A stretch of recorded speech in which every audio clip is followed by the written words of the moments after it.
week. In a round full of blockbusters and intrigue, can the Dockers get revenge in Friday night's grand final replay? Will the Giants inflict more pain on Melbourne's disastrous start to 2014? And in the Battle of the Heavyweights on Saturday night, who will emerge victorious? The Cats or the Pies? All this and more tonight on Marngrook.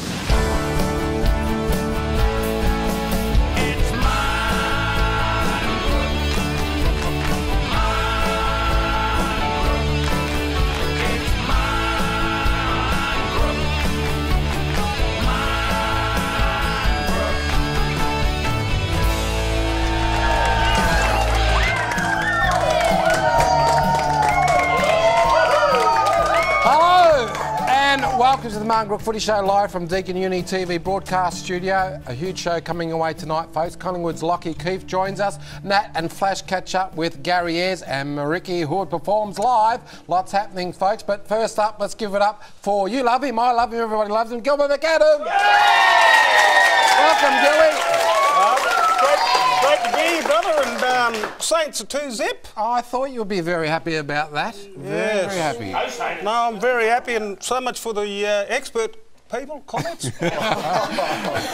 Gilly, shall we introduce the panel for tonight? Well, he's known as the King. He's back on the Marngrook Footy Show. Give it up for Wayne Carey. Welcome back, Duck. And I must say, the last 3 weeks in particular, people have been saying to me, as Wayne Carey left the Marngrook Footy Show, he's not on there. What's happened to Wayne? And I've been explaining to people that Thursday nights when there's a game, when you've got radio commitments, but you can tell the folks out there that Wayne Carey's on the Marngrook Footy Show. Wrapped to be back, and new look panel. Gilly, sharp as ever. And Layla on the panel, which is great. I hope she doesn't show us all up. So I'm a bit scared of. Well, let's continue moving along the panel, introducing people tonight. He's from the Geelong Football Club. He's a premiership player. He's a semi-regular this year. Give it up for Matty Stokes. Thank you. Good to have you on board, Matty. And first couple of games you played very well, and your club's up and about, 2 wins. Yeah, it's a good start to the year, and hopefully we can keep that up this week against Collingwood. But it's early days, so yeah, hopefully we can continue that form this week. Are you missing the brothers on the field? Because there's not many of you on the field. No, they all got injured, so probably too much turtle on over in the off-season, but no, hopefully we have them back soon. Well, let's introduce the star of the show, Layla Guru-Wee-Wee. Layla, welcome, and geez, you've been a bit of a social butterfly this week, I hear. Yes, I have, and it all started at the football when we went with the birthday boy, Gilly, over here to the North Melbourne Bulldogs game. You enjoyed that, Gilly? I very enjoyed it very much because I didn't have to drive, and no, it was a very enjoyable evening. Oh, that's good. And also I went to... the game, wasn't it? That's right, the game wasn't that good. But and also I went to the BCNA Field of Women breakfast launch because in 2010 they had the Field of Women and they're doing it again this year, which is really, really good. And I also went to the launch of the Long Walk 10-year anniversary. So lots of stuff happening. Well done, Layla. You certainly get around. Last but not least, he's on the end. He's a 3-time premiership player with the Brisbane Lions. Give it up for Chrissy Johnson. Good to be here as always. Good to have Wayne back on deck, and young Matty Stokes there. It's good to have him. But a bit surprised on the way here, Grant. I got a bit of an update for everyone. Stokes is retiring. He's handing over the baton, which is not a great thing. You know, a bit disappointed, Stokesy. I think we've got a bit of the press conference today. So, Cat fans, another announcement. Officially, Get Stoked has got stoked. Had enough of it. Dealing with the players at the club is hard work every day, let alone trying to get them on camera.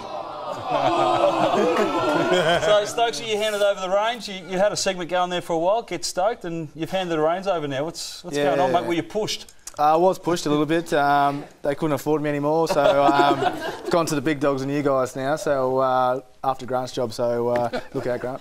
Yeah, well, and got to wait in line. Just put the camera back on Chrissy again. Yeah, about time you had a haircut. Oh, thanks. Chris should be on a commercial for toothpaste ads because he's got the best set of choppers going around. Chris, let's talk about footy straight up, and let's talk about the Melbourne Football Club because there's lots of talk about Melbourne and how they're travelling at the moment. Lots of talk about Paul Roo's high possession game, and I'm not sure at the moment whether that's actually working. What's your thoughts on? Well, at the moment it's not working. At the moment it's not working for them at all. They've obviously they're going to need a bit more time to adapt to it. But the more times that they're out in the ground, the more times that they're together, it's going to keep working. And look, it's just they're probably it always takes a little bit of while to adapt to a new structure and a new game plan. But the one thing is good about it, Duck, is that they're being coached. They're coachable. They're actually trying to do what the coach is trying to implement. Well, we know what they're trying to do, and that is, it's a possession-style game. At least they have a game plan. I don't think they had that last year. I watched them play a lot last year. You couldn't tell what they were trying to do. Yep. We know what they're trying to do, and that is keep possession. Okay, I don't think they have the skill to be able to do that.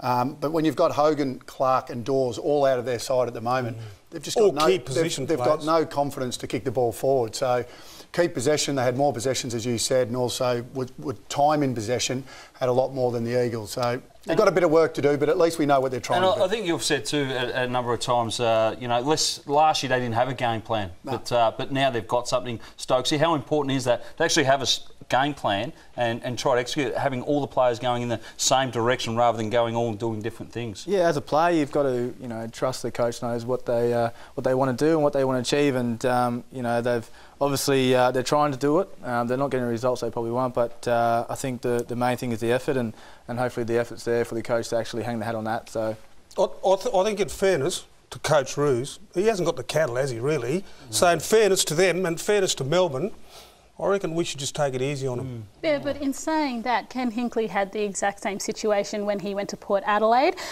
except instead of playing a defensive game, he came out and played an attacking, very exciting game. And of course, the results have spoken for themselves. They won a final at the MCG, and this year they're looking very ominous. Obviously, when Ken Hinkley arrived at Port Adelaide, the team was a bit of a basket case. A lot of people thought finished 16th in 2011.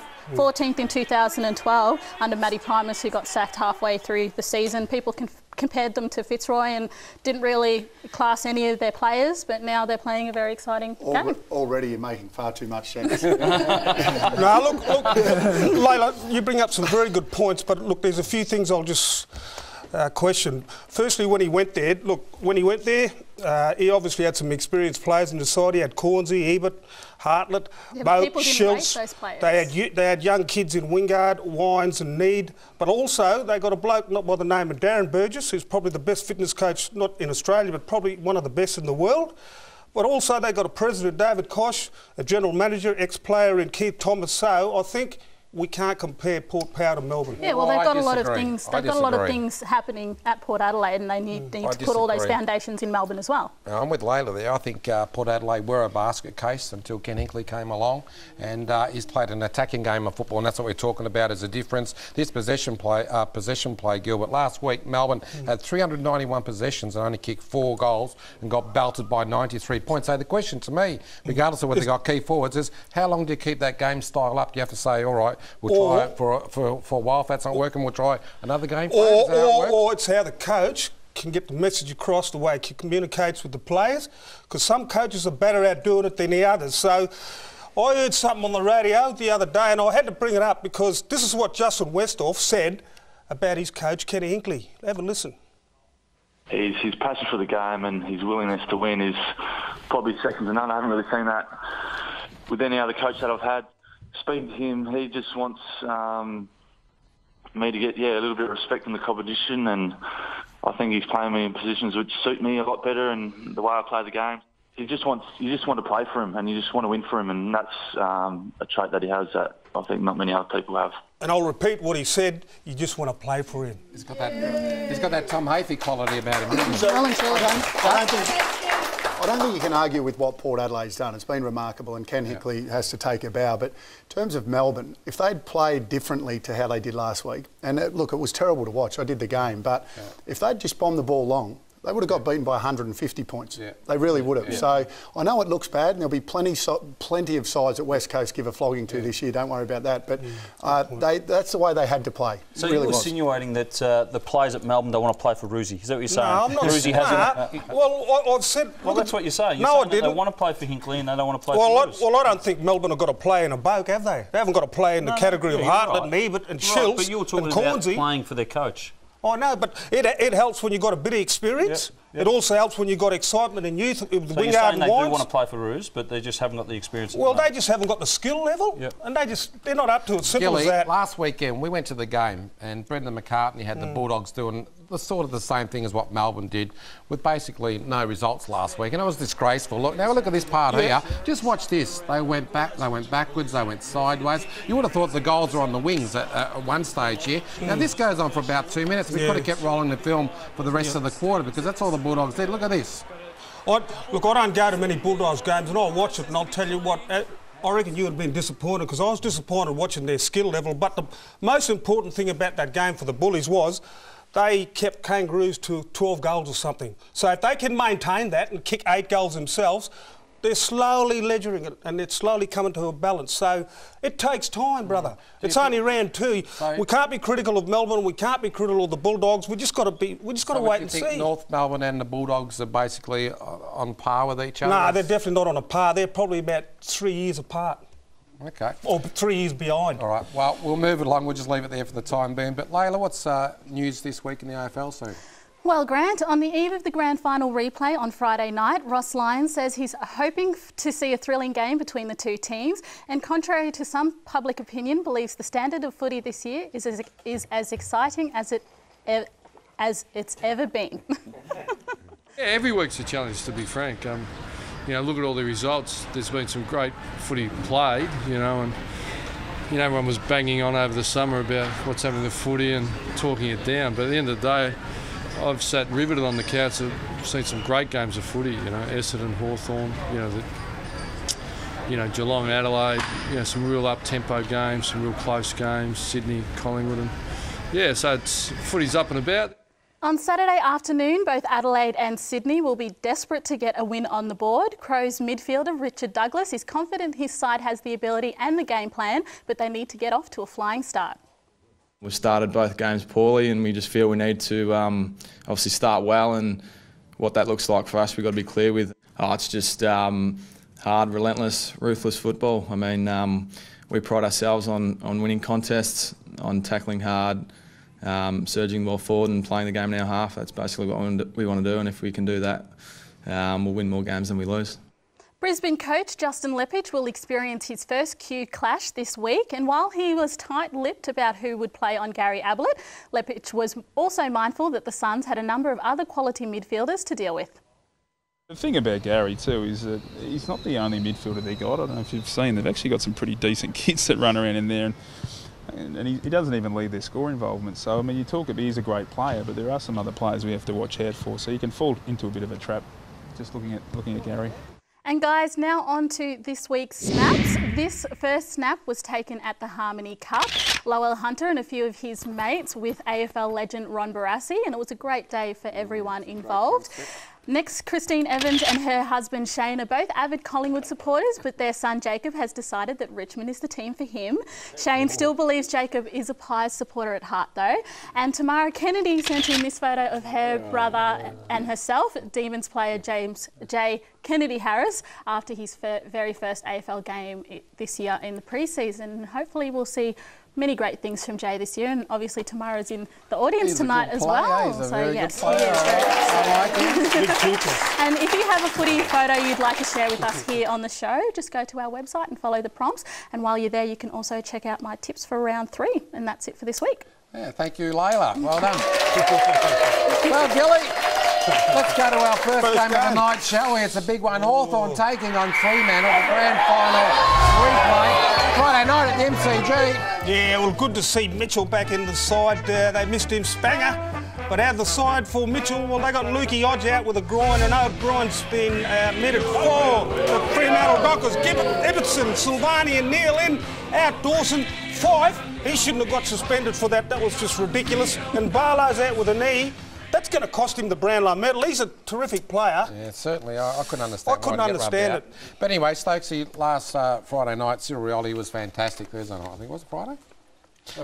He was fantastic in his first game back. He kicked the winning goal in the dying seconds of the game. But he's just one of those guys, Duck, you just can't leave him alone for like 10 seconds, can you? Because he only needs 1 or 2 steps, a bit like yourself, and he can cut you up, and he did that Friday night. Yeah, you just you have to always be aware where Cyril is on the ground, and he only needs a couple of possessions to really hurt you. So he's going to be a player that Fremantle are going to have to watch very closely on Friday night. Duck, is he able to be tagged for the whole game? I've had discussions during the week, different people saying it's impossible to tag for the whole game. No, he's one of those players that turns it on. He's a match winner. He's not an accumulator. He only needs 15, 16 possessions. The pressure he puts on around the footy, I mean, he's that type of player. He's magical. And how good was Burgoyne the other night, Duck? You know, he was fantastic. In those tight, hard-fought games, that's when he really excels, Burgoyne. His skills are fantastic. I can notice Gilly over there nodding. We know what he did at Port Adelaide, won the premiership, but he is career best form at the moment. And what he does differently at Hawthorn, I mean, he just plays everywhere.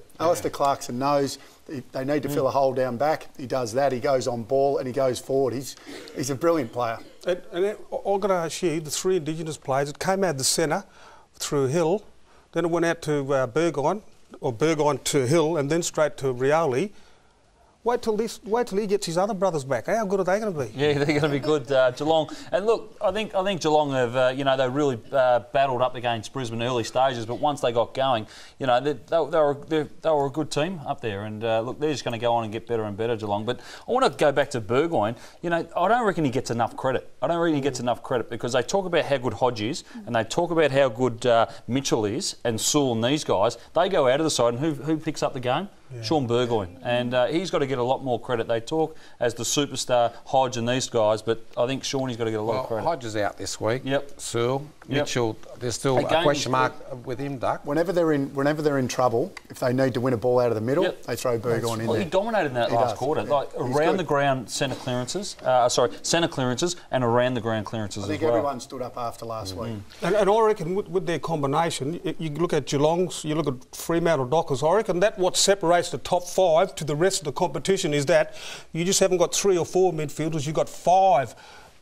Geelong, they can put anyone there at any one time. That's the difference. Matthew, like Fremantle playing against Hawthorn, they lost the grand final to them last year. Do you carry that emotion into this game, or you don't? It's just a new season and you just try and set yourself up for this year? Yeah, as much as you try not to, it's a bit hard not to in that kind of situation. And Fremantle will go into this game hurting from last year and want to get one back on Hawthorn, but it's going to be a close game, and I wouldn't be surprised either if Crowley goes to Burgoyne in the form that he's in at the moment. I wouldn't be surprised if he does go to him. Duck, like Michael Johnson, he becomes a very important player. He's been playing good the first couple of rounds because Hawthorn's got that many good forwards. There's a lot of guys to cover there. He becomes very vital. Well, that's been their strength in the first 2 rounds. I mean, we know that Buddy's gone, so we won't talk about that anymore. We've talked about that enough. But what Hawthorn have been able to do is share their goal kickers. I think the last 2 weeks they've had 10 goal kickers in both games. So goes to show you that they're prepared to lower their eyes, the Hawks. Gilly brought it up earlier about the clash that Fife had, and he got robbed out for that. What do you think about that, Duck? Do you think he was pretty stiff? I agree with Gilly. Yeah. It was an accidental head clash.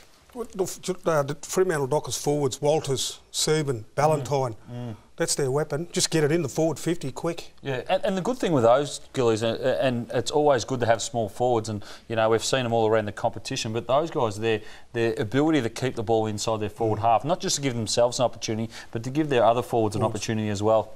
I think, Chris, they're just a very versatile team. There's all those players that can go through the middle and also into the forward and kick all those goals, but of course they have Sandilands, the tallest player in the league, who had 58 hit-outs, and it's going to be a very hard task for McAvoy, I think. That's where the good clash, well, that's where the good teams are good at, where they can share that workload through the middle. Where the bad teams that are down the bottom of the ladder, they've only got 4 or 5 guys that can go through the midfield, and they've got to weigh all the load. I was going to ask Duck, I know it's only the first meeting for them for the 2014 season, but how serious will they take it as a coaches? Because psychologically, will this benefit one of the sides later on?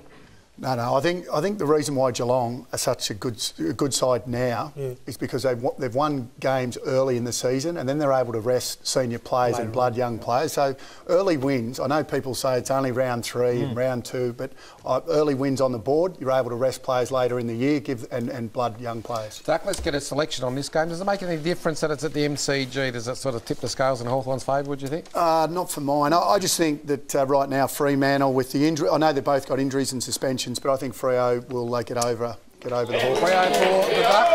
Matty? Yeah, I think Hawthorn in a close game. Layla? Still a question mark over Sammy Mitchell, so I'm going with Fremantle. Chris, your selection? I'll have to go with the Hawks. And Gilly, be interesting. Well, look, if I would have played for Fremantle in the grand final and I was playing them this week, I'd have a bit of mungle in me to make a statement to back it up. I reckon Dockers will get over the line. I reckon you're only saying that because you love Ross Lyon, but I think you're right, Gilly. I think Fremantle will win this one. It'll be a close game. OK, we're going to go to a short break. Stay tuned. Collingwood's Lockie Keefe is up next.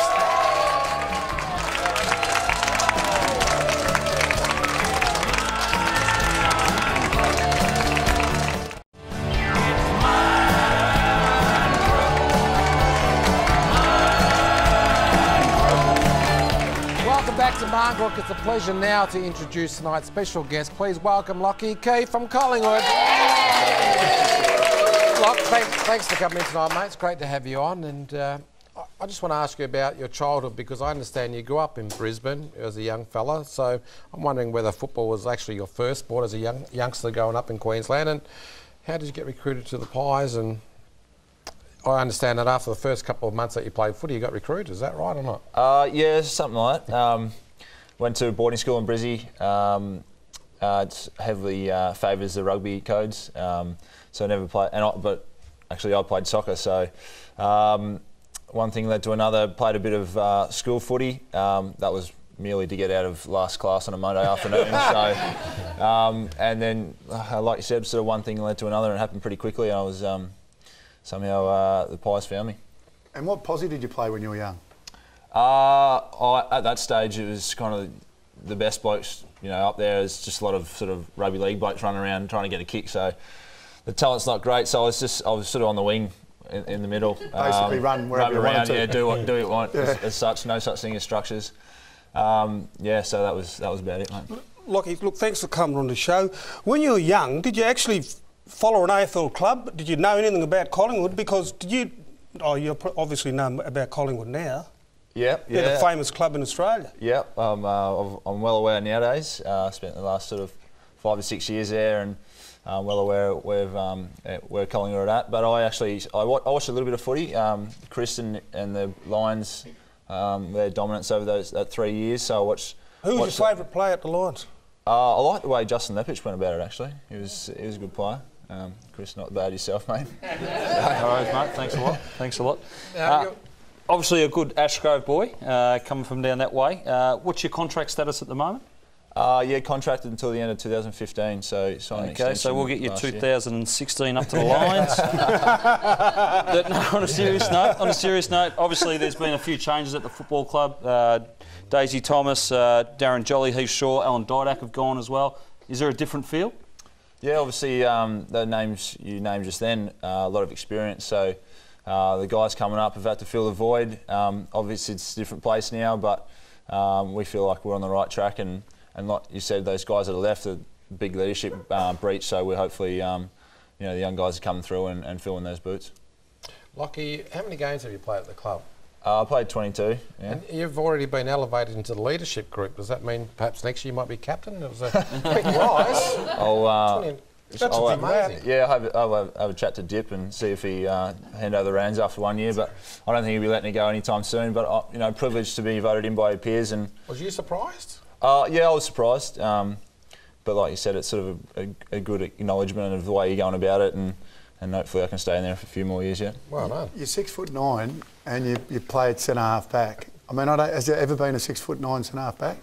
I don't think there's been too many 6'9" that have played. That's what I mean. I mean, what sort of times do you do? Like, what's your aerobic ability like? Yeah, not the worst. Not in the top echelon as such, but for a tall guy, I guess I'm thereabouts. I think nowadays more than ever you start seeing taller guys, with the athleticism, and I think Jake Carlisle's about 200 centimetres or so he's a centre half back, centre half forward. So I think you'll start seeing a few more.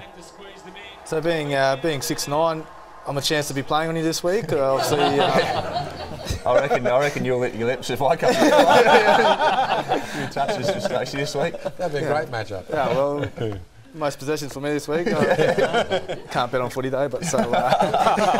Now, when you got to the Pies, Mick Malthouse was the coach down there, and he's a legend of the game. He's a tough customer, and now you're playing under Nathan Buckley. What's the major differences for you between the two coaches, and how do you get along with Nathan?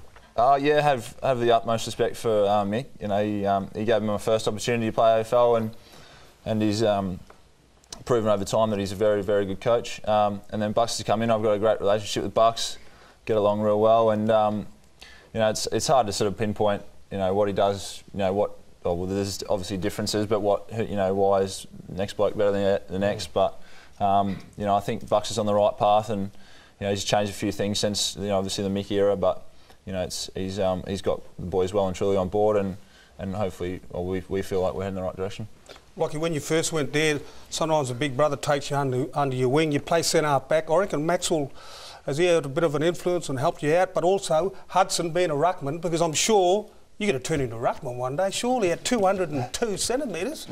Yeah, I started off in the ruck when I first got there, but I was about 80 kilos at best, so I didn't win too many hit-outs. But you're 100 kilos now. Yeah. You know, my niche is definitely in the back line at the moment, but versatility is, you know, I think a fair key for players like myself in the AFL footy nowadays. So if I'm called too much. Yeah, no, I don't want to be lugging too many kilos around the field, especially, you know, running 12, 13 Ks nowadays. So no, I wouldn't enjoy that.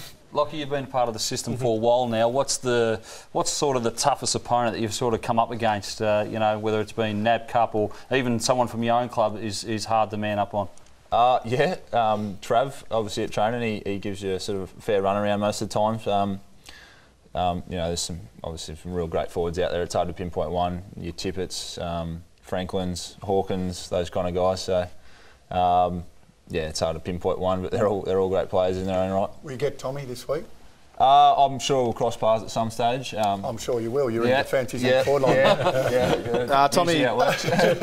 Tommy's going down back this week, so so you can go somewhere else this week. You might play me. Okay, well, let's just hold it there, Gilly, and take a look at Saturday night's blockbuster clash. Collingwood taking on Geelong at the home of football, the mighty MCG, Gilly. And Keith is in. Oh, look, great to see Lockie in the side. He's in there along with Fasalo. He hasn't played a lot of footy in the last 12 months. Brown's out with his shoulder. Sinclair with a hammy. For the Cats. Good to see Rivers back in the side. Burberry out. Simpson. Hunt's been suspended, but this is going to be a great game at the MCG. It always is between these two powerful clubs. 70,000, 80,000. Yeah, Duck, I'll go to you straight away. Dane Swan's copped a lot of criticism since the last game, and particularly during the week, but it must be very difficult when you're a high-profile player and you get your 35 possessions every week, and all of a sudden you have one bad game, then one sort of riding on you.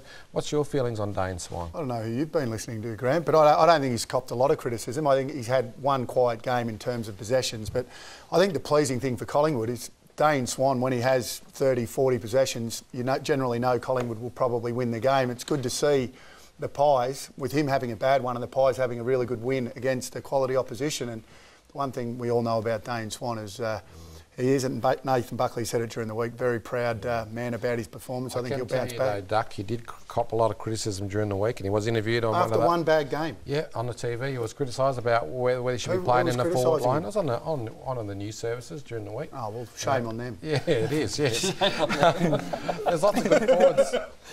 Obviously, for Geelong, do you expect to get Hawkins like Matty was saying, or? Yeah, like I said, I'd probably cross paths, and obviously Mitch Brown's come along this year as well. Hamish McIntosh, not sure. I think he's been omitted, but Hamish McIntosh will be there. Dawson Simpson's been omitted, but you know, one of those three, I'd say.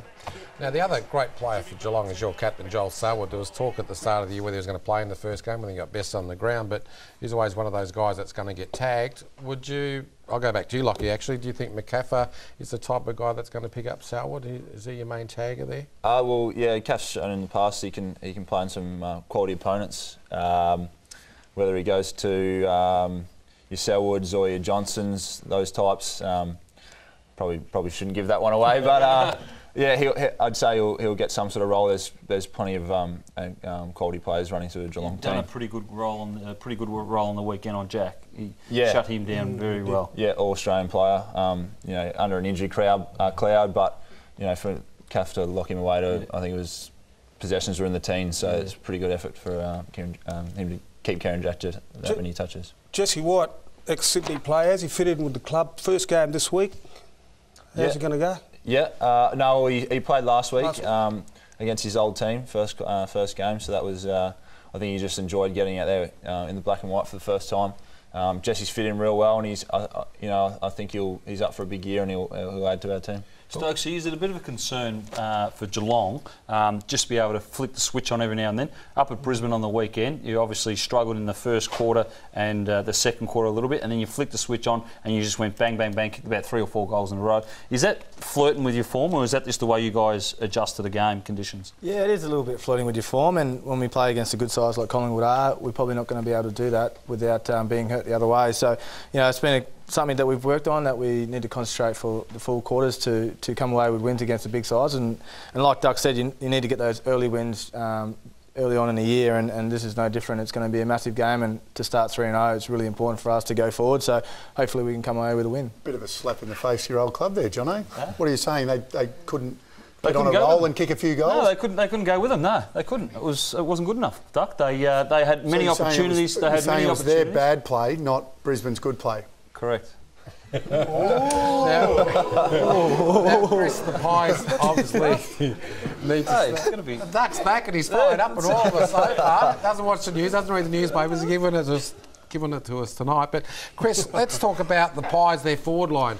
Cloak, but we talked about Jess White just before, but they've got to start kicking some goals. Jess White's got to give Cloak a chop out because they're getting too one-dimensional, the Pies. Yeah, well, their performances against Fremantle in round 1 wasn't fantastic, and they all put their head in shame in that. But certainly up there at ANZ Stadium on the weekend, they had the little guys firing. They had a lot of goal kickers around that. But as soon as those bigger guys get going, they just show that they don't have to really rely on those guys. But once they do, they can probably mix it with a Geelong.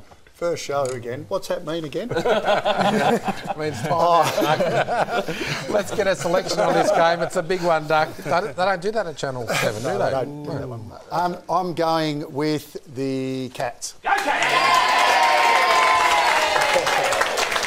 Yeah, I'll go with the Cats. Yeah. You guys, but Chris. Well, I think it's going to be a great contest, Grant. I think it's going to be fantastic. I think. Last week, Collingwood probably didn't go well in the first half, like Geelong, but I thought Geelong finished the second half a lot better, so the Cats. Look, I reckon if you look at the last 6 or 7 times that these two sides have played, there's been some absolute beauties. This will be another absolute beauty, 75 to 80,000. I reckon Geelong just... Just for the record, you're 6'9", you're 5'5", and geez, you're almost scared of more. I think the Pies might win this one. I think the Locky's much bigger. Okay, Gilly, let's go to our next game. Adelaide taking on Sydney Saturday at Adelaide Oval, and both clubs, Gilly, are yet to win the game. Yeah, they're just struggling in the forward line, the Crows. Good to see Petranka back in, Hardigan, Laird, Jenkins and Crouch. Good to see him in there. Out the side, Portlesia, McKernan, Johnston and Shaw. And Cats for the Sydney Swans. Roberts Thompson's in there with Laidlaw. They need all the help in the forward line because they can't kick any goals. Bird's out along with Reid with an Achilles. Well, as we said, Gilly, both sides are winless at this stage. But and what's wrong with Buddy? Duck, let's talk about your former club, the Crows. They've got a very, very long injury list, so obviously they've been hit hard there because they can't get their best Cal out, but Walker's a big out for them as well. But we do have a list of the injuries just to have a look at, just to remind you who's out of that side at the moment. And, well, there's some good players, Tommy Lynch.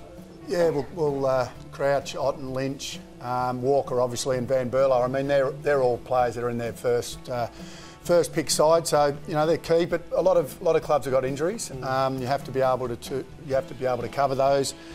Good to see. Where are we? Jenkins back in, obviously for McKernan, who misses with concussion, but big out there. Portlesia, they've dropped, so they've wielded the axe at Adelaide, and I guess fair enough because they haven't got off to a great start. They played some good footy against the Cats.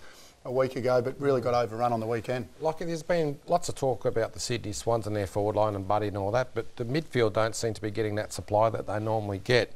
And I think one of the other glaring things that's missing from Sydney this year is Big Mumford. I mean, he was a really very good ruckman for them, and he's left the club. I reckon that's left a bit of a hole in the side as well. Yeah, I reckon obviously Sydney probably the first to put their hands up and say they haven't played the footy they want, but proud club, they obviously don't want to go 0-3. I think they'll come away with the win this week. I was going to ask Stark, look, I know there's been a bit of talk about Buddy.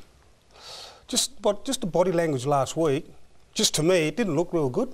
And look, I know when we struggle on a footy field, we've all struggled at some stage, but when you're struggling, you can lay a tackle or do something just to make you tick again. I just reckon he's just struggling. I don't know whether it's his confidence or what, but there's something wrong there. I actually don't think Buddy was too bad last week, to be honest. I thought that Sydney in general, it's un-Sydney-like. I mean, we've seen Sydney, they've just been so good. It was a few years ago that I tipped them to slide. I think everyone at some point has tipped Sydney to slide. They are historically slow starters. So I'm not writing them off just yet, but haven't played too well in the first two rounds. I'd done the game up there last week, Duck, and I'd have to disagree with you. I don't reckon he's struggling. I reckon everyone just expects so much of him. It takes a while to adapt to a new team. And look, I watched him last week. He worked as hard as he possibly could off the ball, getting behind the footy, trying to chase, trying to tackle. He done it as hard as he possibly could. I couldn't see the Swans supporters or Swans coaches or players asking any more from him, buddy, except for kick goals. All right, let's get some selections on this game, Duck. Sydney Swans or Adelaide Crows? The Crows have traditionally matched up very well against Sydney, but in saying that, I just think Sydney might be too good for Adelaide. Yeah, I definitely think Sydney will bounce back and we'll get the win this week. Lucky? Yep, Sydney for me too. Okay. Old green eyes on the end? I'm going to have to go with the Swans. Gilly? No, well, look, I'm going with the home team. The advantage of Adelaide Oval and the way Sydney are going, they need to make a statement this week. They can't continue to lose early games, Wayne. Adelaide Crows. I want to change mine to Adelaide. Why? Because what you just said. Well, I'm going to go for the Sydney... no, I'm going to go for Adelaide Crows, actually. The Crows at home. OK, Gilly, it's time for a Marngrook fact this week with Layla Gruui. Did you know it's been 50 years since the St Kilda Football Club has actually been based in St Kilda? In 1964, the Saints uprooted themselves from Junction Oval in Lakeside Drive to sign a 75-year lease here at Moorabbin Oval, a lease which still stands today despite the club's shift to Seaford in 2010. The St Kilda Football Club still have a strong presence here at the Moorabbin Oval, which is home to the club's museum and social rooms. In the Aboriginal language of the area, the word Moorabbin means a resting place. An appropriate term for the spiritual home of the footy club.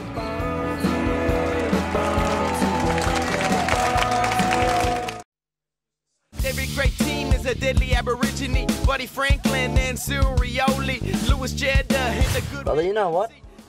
I'm actually a little bit nervous about today.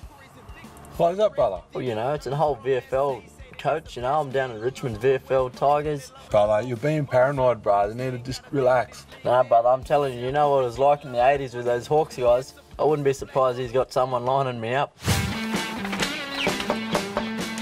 Hey, nice. There you go, mate. There you go. Yeah, very well. Yourself? Not too bad, mate. Got my mate here, Aaron. Who? No, Aaron. Oh, get on, mate. Flash. Haven't given you a thought, eh? Have not given you a thought. Unbelievable. Right, Angie, you've had a very successful football career. We're having a look at your bling room. Yeah, obviously, as we do, Nath, we always want to be involved in premierships, and of course, in the time at Hawthorn, it was being able to play in 5 winning ones. Yeah, there's some very special memories in there, mate. No Peter Curran in here, PC? No. Didn't no, get the gig. Unfortunately not, Aaron. Cyril did. Of course, it was actually the supporters and members who were able to pick that particular team. I don't know whether you can really see it or not, but at one stage, very, very early on, I did enjoy the odd little cigarette, and they decided to actually... Flash has got a question about your hairstyle.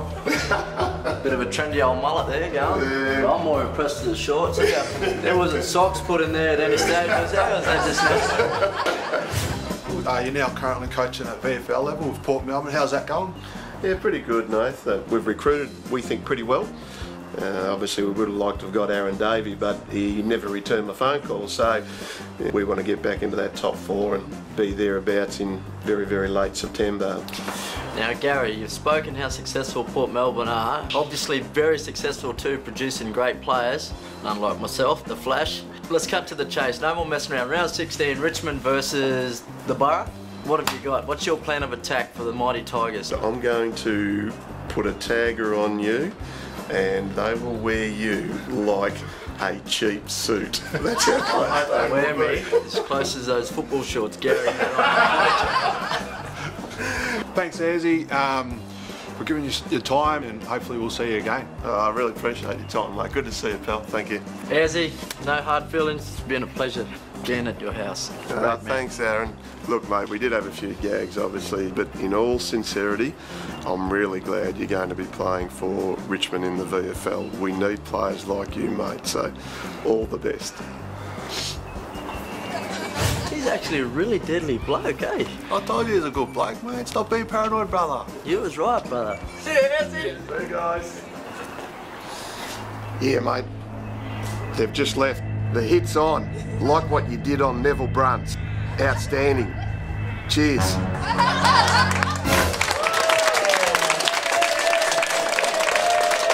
Great stuff there by Nathan and Flash. Well, welcome back to the Marngrook Footy Show, and of course our special guest tonight is Collingwood's Lockie Keith.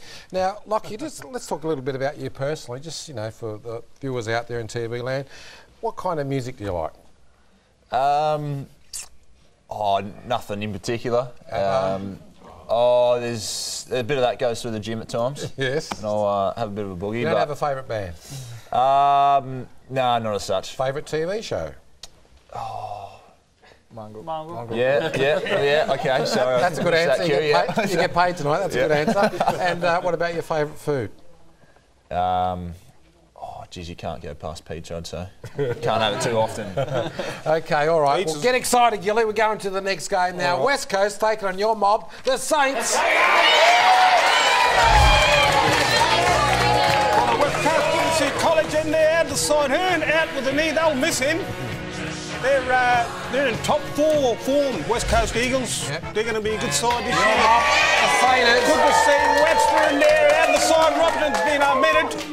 But no, they're coming along very nicely. And Nick Rewalt, 6 Brownlow votes in the first 2 rounds. Maybe. Well, you did the votes there. No, but I'm pretty sure he would have got pretty close, Chris. I think you're pretty much correct there. But, Chris, let's talk about West Coast because they're dangerous at the moment. They're up and about. They've got 39 goals in the first 2 games. So Adam Simpson's got them playing a much more attacking brand of footy. Yeah, it's just that probably a fresh voice, a fresh sort of look at the game, and a lot of players be able to start fresh as well and giving their opportunities, no preconceived concepts on the players. So it's a good opportunity for them just to keep going. And as Duck said, and I reckon it's a good point, winning games early is very good and sets them up for the season to come. And look, Adam's been a great player, done his apprenticeship as a coach and as an assistant coach, and now he's stepping up to the main job. Now, Gilly, the ruck clash is going to be a beauty because I know you're a big rap for Hickey so far, coming to the club, and we know McAvoy's left, but he's going to be up against it with Natanui and Coxie, but you're a big rap for it. Oh, look, absolutely. He's going to have his job cut out. Don't worry about that. They're going to have to try and give him a break from time to time. He'll probably play more defence as the +1 or whatever. Kicked 3 last week. Yeah, I know. Well, that's the thing that they're going to have to make, Are they going to bring him forward? I don't think they can afford to do that against the West Coast over there. So they'll probably play more of a defensive game than attacking game this week, I believe. And the Saints so far, Matty, they've been fantastic unearthing a couple of young little players, and they're exciting. Templeton and Dunstan. Yeah, they've been fine so far for the club, and they can only play the young kids, and they're going well. Yep, the young kids have really stepped up, and put them in a good shape, 2-0 at the moment, and it's always encouraging when the young players step up. And you know, they had a few outs the last couple of weeks, but the young guys have really stood up and helped them get over the line. All right, Duck, let's get a selection on this game. West Coast or St Kilda? I love your optimism, Gilly, and they are in the 8 at the moment, but to come back to earth with a thud. I think that West Coast will win. I didn't say anything. I didn't say nothing. Okay. I didn't say nothing. Yeah, sorry, Gilly, but I'm going for West Coast as well. Lockie, what about you, brother? You think the Saints can win this one? I've been impressed with the Saints first 2 weeks, but just the home advantage. Good excuse, good excuse. I'm going to have to go with Duck. I think they're going to come down with a massive thud. Billy, tell us how much you think the Saints can win by. Look, mate, if I was them young kids, I'd be jumping out of my skin. I'd want to prove my point to one of the best sides in the competition, and I'll just go for it, boys. St Kilda. Billy, you know what, brother?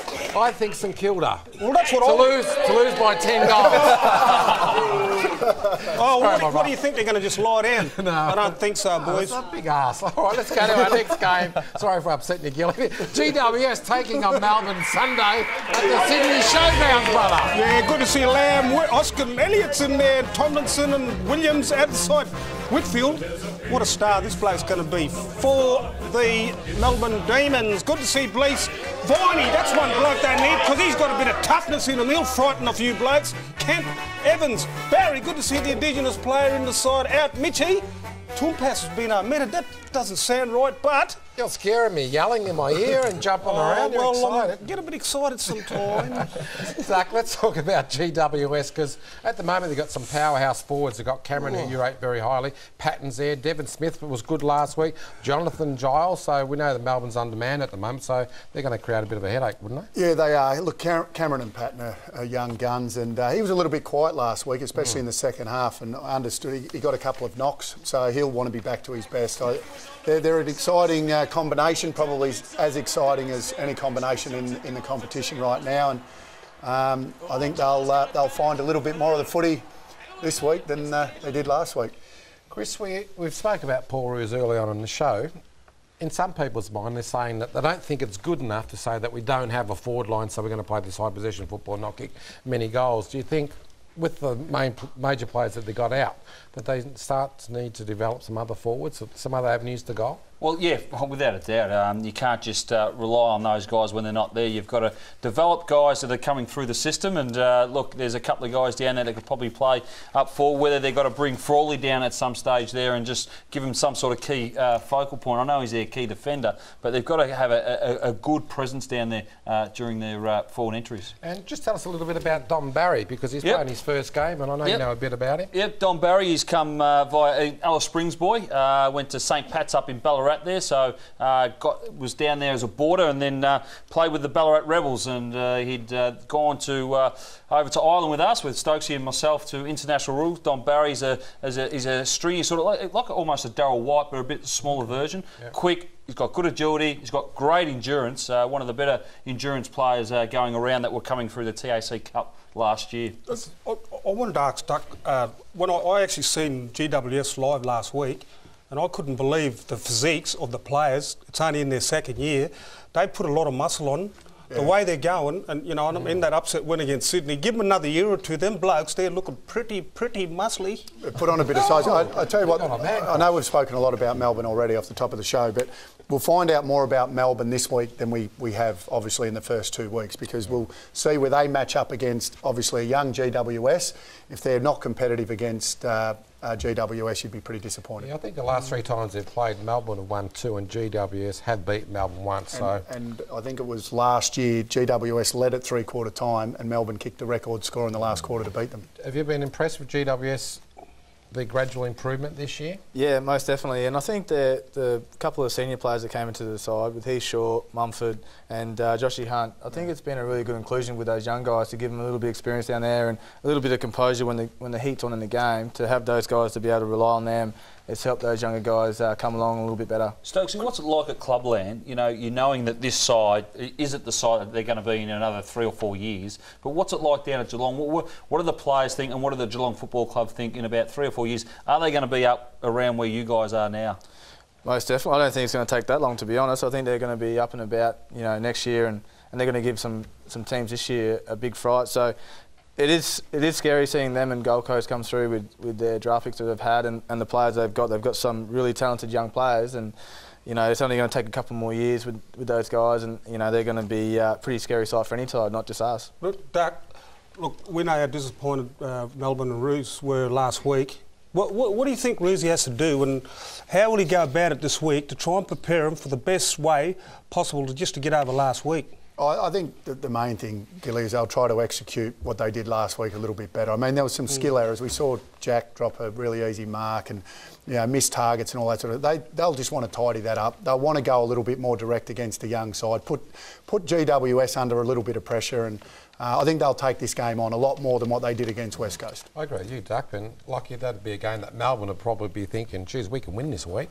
Yeah, no doubt, and feeling like this would be one of the ones they could get. They'll put a lot into it, as Duck said, and they'll have a fair crack, and they'll definitely feel like they're in the game. All right, let's get a selection. Wayne, we'll go to you. After all that positivity for Melbourne, I'm going to go with GWS. I love it, Duck. I'm actually going to disagree with the great man. I'm going to go with Melbourne just because Shannon Burns is a real close mate of mine, so I'm going with Melbourne. Okay, Lockie? Good to see Heath Shaw run around for GWS. I love watching him play, and he's donned his favourite player's number, 23, so looked like he's followed my footsteps. I think GWS, but in a close one. Okay. Chrissy? I think Giants. Gilly? Oh, look, no, I'm not going for Melbourne. I actually reckon GWS Giants will win. I reckon this young Kelly, he's going to be an absolute star. GWS. Re-sign him on the way. I know, for another 2 more years. Yeah. I'm with you. I think GWS, only because Melbourne's got too many injuries. So, spotless. GWS, yeah, be a big one. Well, Lockie, thanks for joining us tonight, mate, and we have to let you go, but best of luck for the rest of the season, mate. Good luck for the Pies. Cheers, boys. Okay, folks, we'll be back after the break with Shelley Ware. This is Marngrook.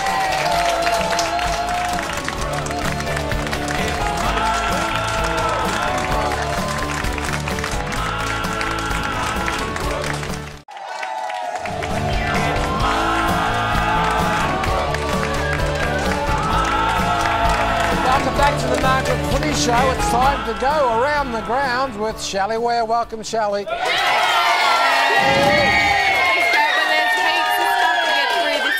Get straight into it with round 3 flashbacks. That would be the kids from my grade 6 class that are in the audience. Now in round 3 in 1980, Carlton legend Alex Jesaulenko took over as playing coach of St Kilda.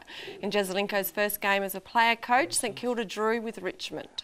And on round 3 in 1992, Brisbane's Darragh White kicked the goal of the year playing against Fitzroy at Carrara, but unfortunately there were only 3,800 people there to see it.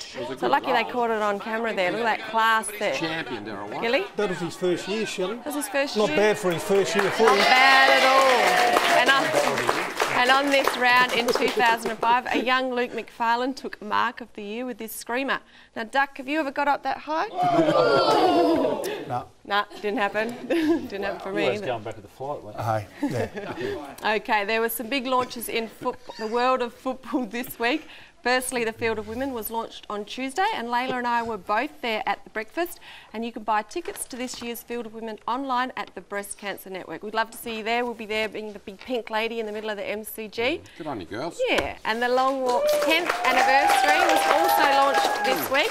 Keep an eye out for their special activities this year, including the big concert at the Maya Music Bowl or on their website. And our own Nathan Lovett-Murray was announced as the ambassador today. Well done. So good on you. And I'll tell you what, too, Shelley is making his debut for Rumballara this year too, Nathan Lovett-Murray. I love him.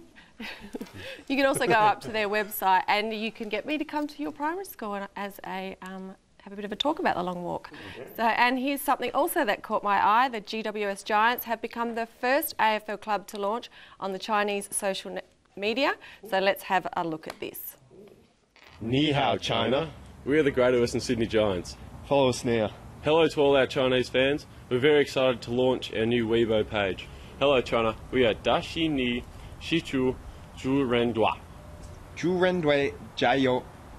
Go Giants. a bit gorgeous there. That was Adam Tomlinson and Adam Kennedy there from GWS. And the Chinese network Weibo is one of the largest social networking sites in the world with over 500 million people. It's amazing. Isn't that just goes to show how much this game's gone overseas when you hear that? Oh, you said a couple of weeks ago it's not going to take on around the world because of the logistics. No, I said that we're not going to play too many games overseas. Now let's look at this week's milestones. I've reserved a special mention tonight for Dean Cox. This week he will break the record for the most games played by a player who began their career on the rookie list. Now he'll run out for his 276th game on Saturday, beating the record previously held by St Kilda's Stephen Mills. What a fantastic effort, Grant. Amazing. The rookie list, what do you think about that, Chris? Do you rate it? I think it's good. I think it's good. The thing I think it's a problem is clubs are getting it wrong by picking them on the rookie list. They should be straight on the list. I think that's a big issue at the moment, that they're making players go the long way around, rather if they're good enough, put them straight on the list. So what are you having a go at the recruiting officers? I'm having a go at the judging of actually putting the guys on the rookie list, that they should go straight onto the list, Gilbert. There you go. There you have it from Chris. And we can't go past David Hale from Hawthorn, 200 career games, so congratulations. Now, if you've got any footy news, please send it in to me. Go to the website and follow the prompts, and while you're there, book yourself into the audience, just in case all my grade 6 class do it before you get there. And don't forget, you can watch us on the SBS On Demand if you missed a bit or you just want to see it again. And Grant, that's it for me for Around the Ground. Thank you, Shelley. Gilly, let's go to our next game, and it's a big one. Essendon taking on Carlton. No love lost here, Gilly. Yeah, a couple ins for the Bombers. Good to see Winterlich Jetta. Good to see him back in. Melkson, Kavanagh and Ashby at the side. Paddy Ryder with that ankle and Merritt's been omitted.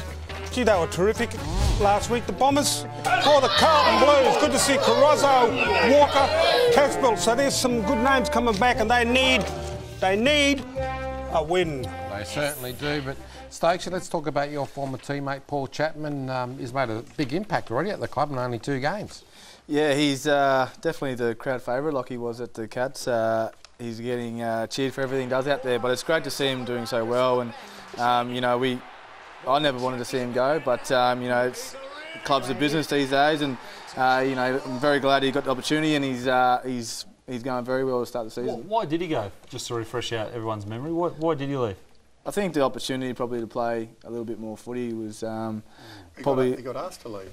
Yeah, well, that's all. I just want to make it known. He got shown the door, didn't he, Doug? Yeah, he got told he was no longer required at Geelong. Yeah, and Matty wanted some more money, so pushed him out the door. Out the door he went. Well, that's the answer I was looking for, Doug. No, thanks for answering that, Duck. But yeah.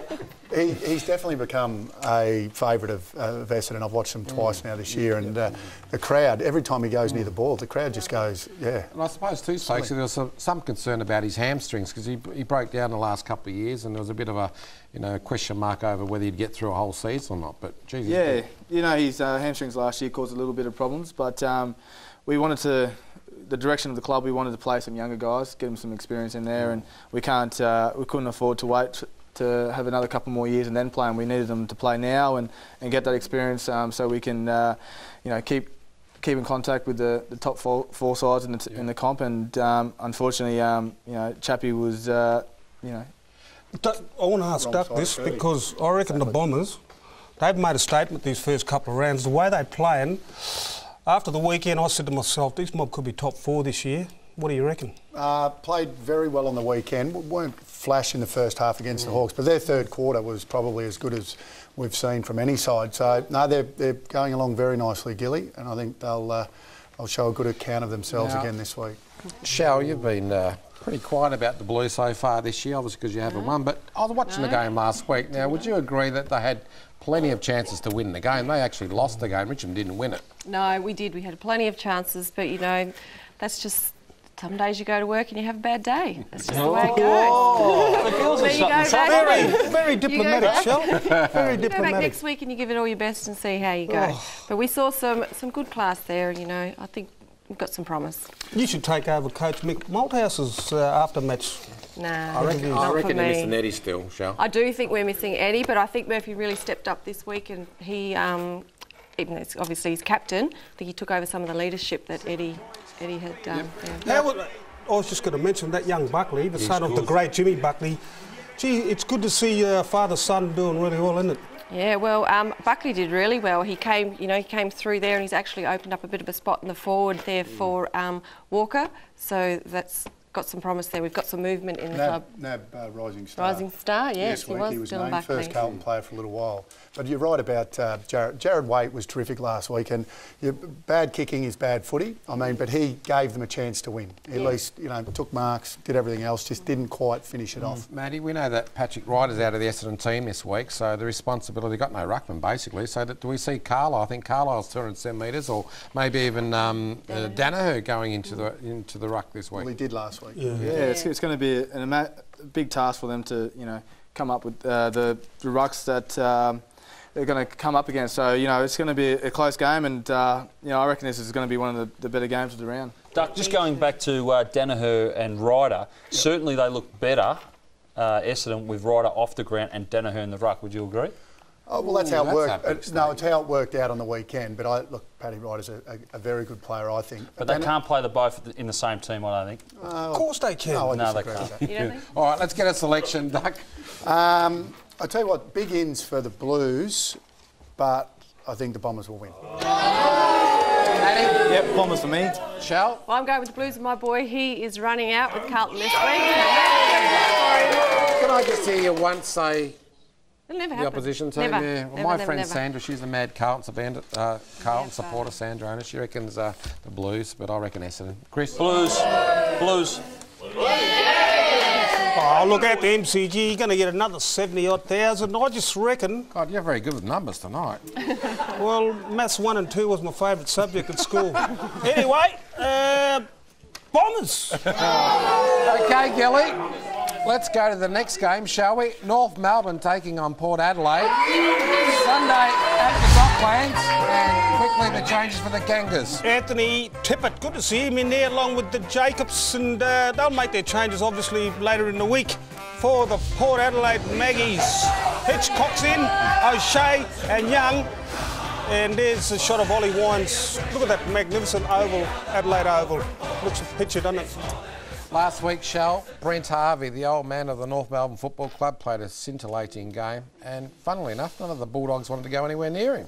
No, well, they didn't seem to pay him as much respect as they should have. But, he's a fantastic player. But I don't think we can get 4 quarters out of him like the old days. I think we need to expect that Zeeble and Wells will actually... that's who we should be looking for to maintain 4 quarters of footy. That's probably a good point, Duck, and I'm sure you watch North Melbourne fairly closely. So Zeeble, as Shelley said, Cunnington, those sort of guys, that's a funny name to say. They need to really stand up, don't they? Yeah, well, that's right. And it is a little bit of a concern that Boomer Harvey is still their match winner. I mean, Daniel's been a little bit quiet to start the season, so expect him to bounce back. I think Tim Watson said earlier this week that he might be carrying an injury, and we often say that when very good players don't start as well. We've been saying it about Dane Swan this week as well. So I expect the Kangaroos to be a lot better than what they have been over the last 2 weeks. OK, now, Matty, the Port Adelaide forward line. Have they got one of the best forward lines running around at the moment? When you look at them, they've got Schultz, they've got Westhoff, they've got Butcher, they've got Gray.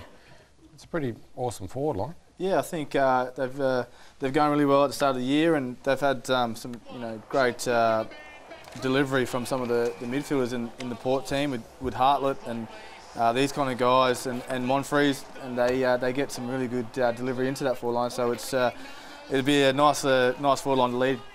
Monfries, Ebert and Wingard, I mean, 3 of the best small forwards in the game. You're right, but the small forwards, I mean, years ago they were there to crumb, and that's it. They are now genuine targets up in the forward line, and they've got 3 of the best. Oh, Chad Wingard, absolute star. But Duck, let's get a tip on this one. All right, just off the back of, I'm going off form here, I think Port Adelaide will be hard to beat.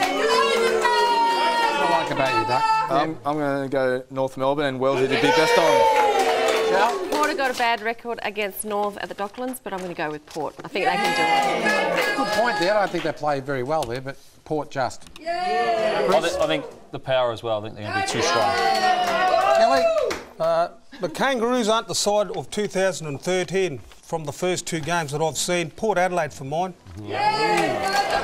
OK, Gilly, we're going to take a very short break. Stay tuned. Heaps more coming up.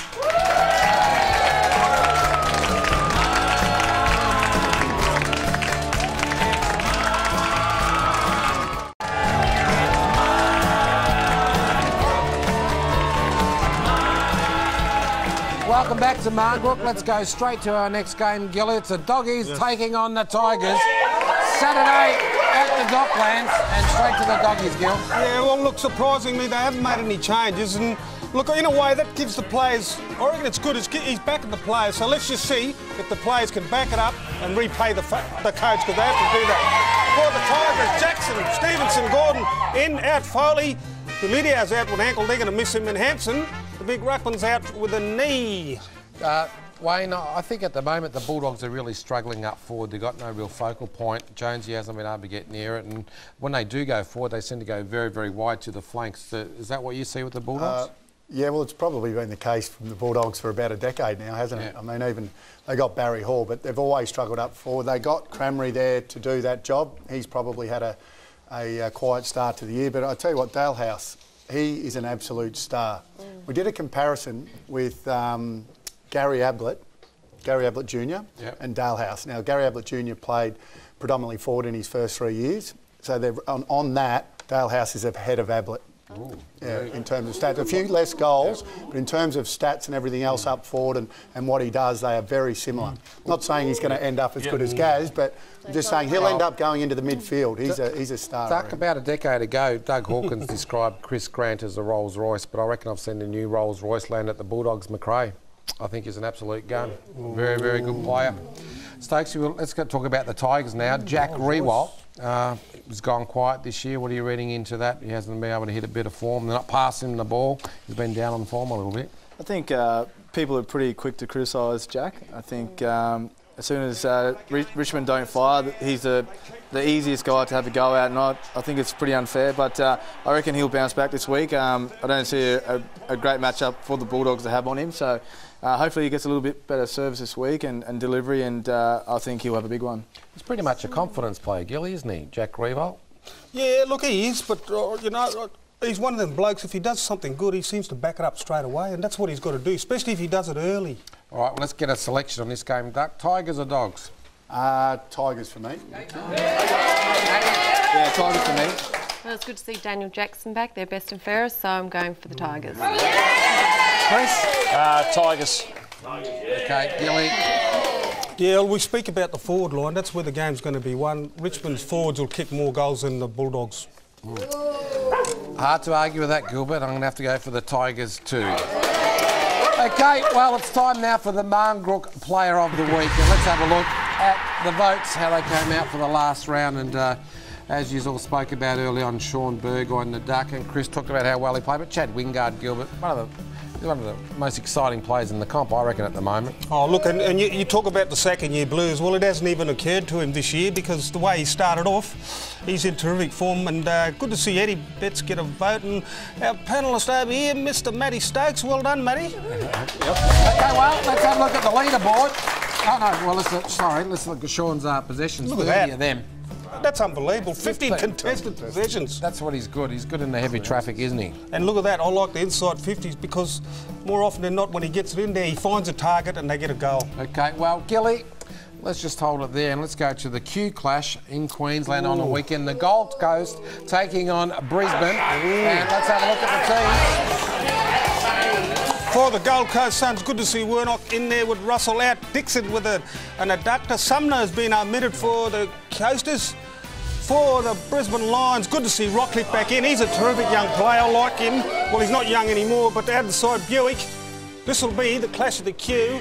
This will be a good game, Chrissy. It will be. It'll be fantastic. A big in for Brisbane, but Chris, there's Lynch and Dixon. They're going to have a great battle against Merritt and Clark. Yeah, look, you know, that's where we probably struggled last week, was to retain the forward line of Geelong. Dixon's out, sorry. Yeah, Dixon's out. Yeah. But still we had trouble with that, and I think that's probably one of the key things that we probably need to do. I'm meaning Brisbane, still think I'm there. But what Brisbane need to do is just need to lock down on their forwards. And as Lepper said at the start of the show, not be too Gary conscious.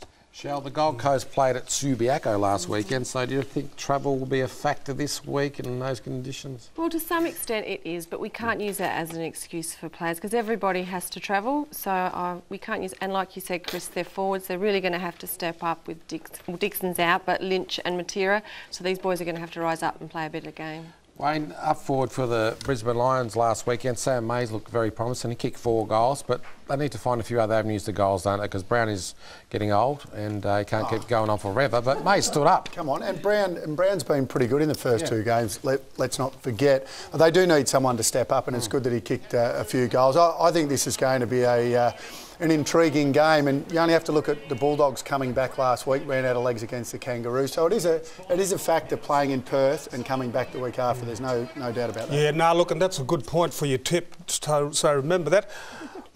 Justin Leppich, I watched him in the coach's box on the weekend. He's very calm, very relaxed. He doesn't show too much emotion. You're spot on, Gillian. And what I've got written down here, he's got a level head. He's got a real level head about him. He probably didn't have it when he was playing, but certainly now when he's gone to coaching, he's really been open to suggestions, and he knows football pretty well, Lipper. And look, I think he's going to be fantastic for the club. I'd hope so. He's the coach of Brisbane. Yeah, well, he knows footy pretty well. All right, let's get a selection on this one here. Gold Coast or Brisbane, Duck? No, I think Lepper will get his first win and Brisbane will win. Interesting, Matty. Yeah, I'm going to go Gold Coast. Gold Coast to me too. Yeah. Chris? Just before my tips, Grant, just want to mention the AIS Academy Level 2. We're heading off to Europe on Saturday. They play their curtain raiser tomorrow before the game on Friday night. And our Kickstart Indigenous Championships will be held up in Coffs Harbour next week. So if you're around in the Coffs Harbour area, come down, support the young Indigenous boys playing in their game. Are you going to Europe? No, I'm not going to Europe. Oh. No, I'm not going. Sounded like it. I was going to say, no. But some of those guys in the AIS Academy, there's 3 Indigenous guys: Jermaine Lewis Miller, Clem Smith, and Jared Pickett, that we'll all see in probably the top 10 of the draft next year. All right, tips, Kelly, quickly. I'm going for Brisbane because of what Duck said. Gold Coast coming back from Perth. Brisbane Lions. No hope. Brisbane, no hope. Gold Coast. Okay, let's go to this week's edition of Footy Yarns.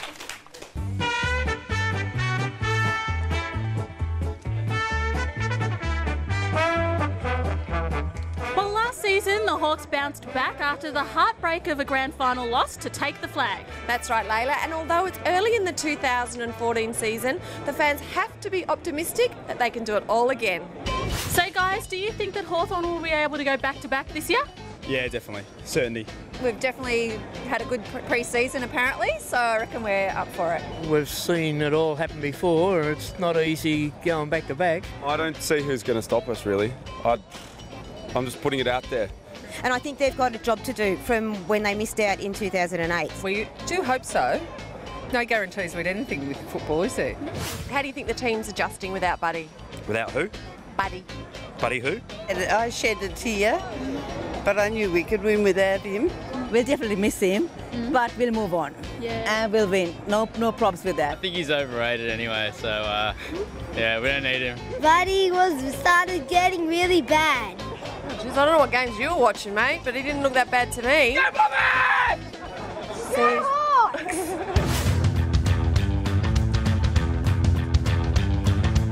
Obviously, Alistair Clarkson is quite a great coach for you guys, but how does he measure up to all the other great Hawthorn coaches there's been? Well, we'll see at the end of the year. Like, he would be one of our greatest, definitely, if we can go back to back. Oh, well, he's had more success than any of the others, that's for sure. He's one of the best at his time. If he wins this year, you can put him down as Kevin Sheeny and that. Well, look, you got Yabby and some of those that have been fantastic, but I think Clarko's awesome.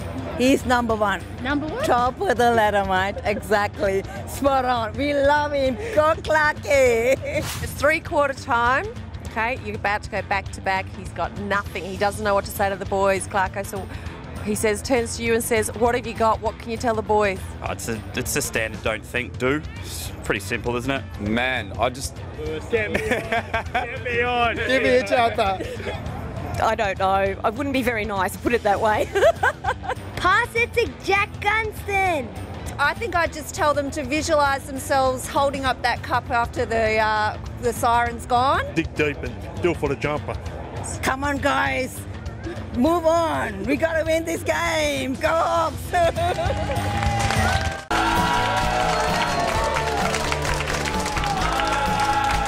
Welcome back to the Marngrook Footy Show. Well, it's been a huge night tonight. Thanks to Lockie Key for joining us, Gary Ayres, Nat Rat and Flash, and the panel, of course. Next week on Marngrook and Kilda, big man Tom Mickey joins us together with Collingwood legend Peter Dacos. That's it for tonight.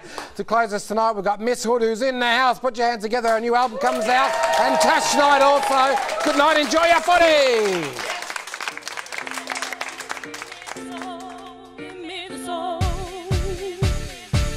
Indecisive, I guess, just a little bit. At the crossroads, overwhelmed and I'm over it. Wrong piece of the puzzle, trying to make it fit. Cause my life's like a soap opera from the front I miss. I go hard cause I hardly come home. Put the mic in my hand, hypnotized in the zone. The music industry could be like Game of Thrones. You want the piece of the pie, you gotta get it your own. I look to the sky, chasing shooting stars. From a runner mark kid on a monkey bus to a rap phenomenon, abilities bizarre. Bring the real hip hop, I forget the money it costs. This was the freedom of speech for people. Rights, our opinions who are treated as equal. Rap phenomenon, I'm a soul like an eagle, like the end of me. Yes, see me in the next sequel. Fight it, make it, I can go stronger.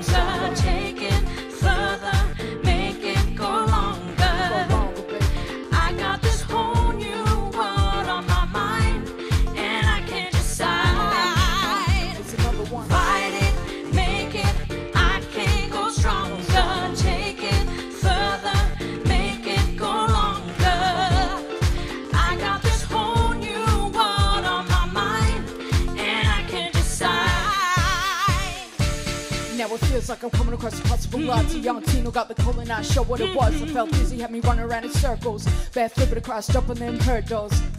And it's all because second I got the mic in my hand and makes it buzz. So like, guess what? I think I'm in love, addicted to the music, baby, and I can't get enough. So I fast forward to the next chapter. Miss Hood turn their heads and coming at you with some new tricks as I step up on the scene. Affecting my art while fulfilling my dreams. I got schemes to make it in fact. Blow up real big, put my name on the map. Oh my God. You should download my app. See me on TV, you heard that I rap. Where you at? It's like a brand new day's arrived. Sunshine, baby, no more cloudy skies. Now I'ma bring a bid to the day I die. Cause a push, cause a shove, man, at least I try. And I know there's obstacles in front of me, but I'ma play my cards right, baby, wait and see. And there's so many youths up in the industry, but I'm the diamond in the rough to my destiny. Fight it, make it, I can go stronger. Take it further, make it go longer. I got this whole new world on my mind, and I can't decide. Like another one. Fight it, make it, I can go stronger. Take it further, make it go longer. I got this whole new world on my mind, and I can't decide. It's Tash Night. Miss Hood. Hold your hands up. Now put your hands up. Put your hands up. Here we go, yeah. Yeah, yeah, yeah, yeah, yeah. Woo. Fight it, make it, I can go stronger. Take it further, make it go longer. Tash Night. I got this whole new world on my mind, and I can't decide. Yeah, it's another one. Fight it, take it back, I can go stronger. Take it back in time.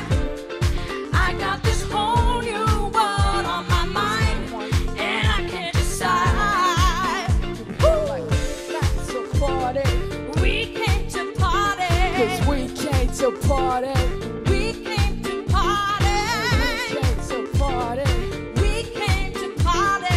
We came to party. We came to party.